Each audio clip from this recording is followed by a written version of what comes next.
Scholars Unbound is a bi monthly podcast or video series that showcases the voices of scholars who know no boundaries when it comes to the pursuit of knowledge.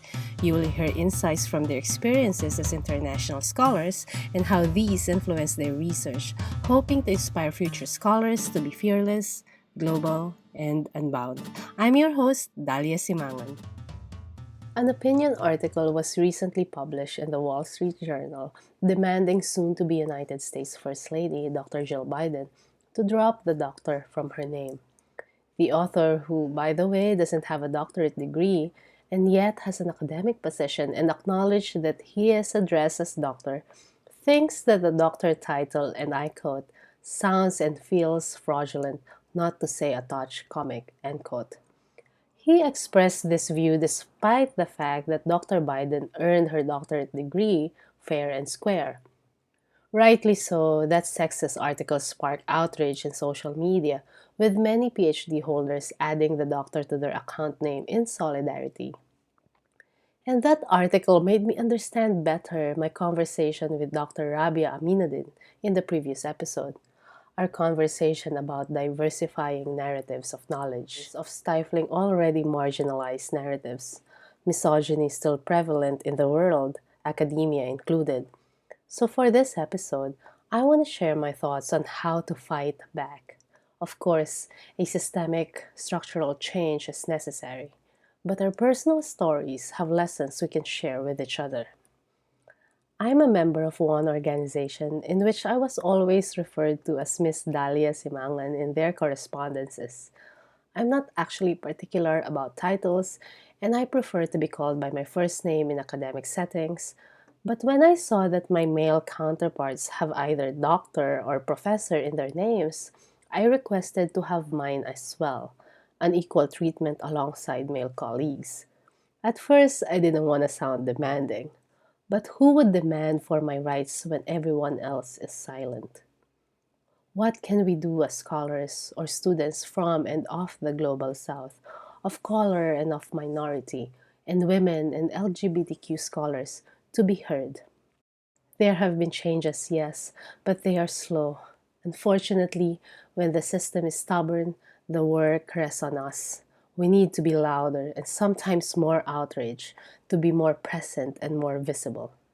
But it's so difficult when we are battling with imposter syndrome. As I've mentioned in the previous episode, I felt like I was conditioned, socially conditioned to feel small, to feel stupid, and feel voiceless. I came to accept that I will never be perfect, that I cannot please everybody. The monster has been let loose, and it has to be defeated or tamed. I fought that monster so hard and so long with the support and encouragement of some people. That monster comes and goes, but I always fight back so that it will never again control me or silence me. Our voices need to be heard to diversify the knowledge and practices in academia to make it more inclusive. And as Rabia said in the previous episode, we need to support and encourage each other. Let's share our wins, cheer each other's achievements, listen to each other's rejections, and learn from our setbacks. While waiting for the system to do it for us, we can at least do it for each other.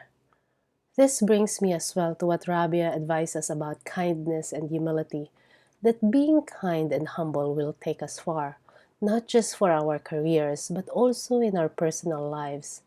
To be kind to those who are struggling, and to be humble because we have so much to learn from so many people, and we all struggle from time to time in one way or another. So let's be kind to ourselves too. We are not going to drop our credentials we have earned. So let's drop shameless in promoting our work. It's not a shameless promotion, it is promotion. Humility is not being ashamed. Humility is the acceptance that knowledge and experiences are diverse. Let's assert ourselves. Call out misogyny for what it is. Call out discrimination for what it is. Humility is not about avoiding being assertive. Humility is the acceptance that we are all equals. Those who benefit from this sexist, discriminatory, unfair system will tell us to shut up because they will insist we don't deserve it. They will dismiss our work while they oversell theirs. They will discount our achievements as nothing but unwarranted outcomes of affirmative action. They feel challenged, so they will work harder to silence us. So we have to be louder. They will resist the much needed systemic change that we are rightfully demanding, and we need to fight back. And we can be louder and stronger if we act collectively in solidarity. As scholars, we have a duty to contribute to knowledge. It starts with putting our ideas out there. Of course, we need a grant, an award, or a promotion to support these ideas. But we don't need all this to support each other, to cheer each other, to listen. In times when they demand us to drop our credentials, to drop out of conversations, we will keep talking and writing, challenging the dominant narratives, louder and stronger than the monster, but kinder and more accepting. Thank you for listening to this episode. Please consider leaving a comment or rating at iTunes or any of your preferred podcast hosting platforms. For details about upcoming episodes and how to support the Scholars Unbound project, visit daliasimangan.com/scholars unbound with a link in our show notes.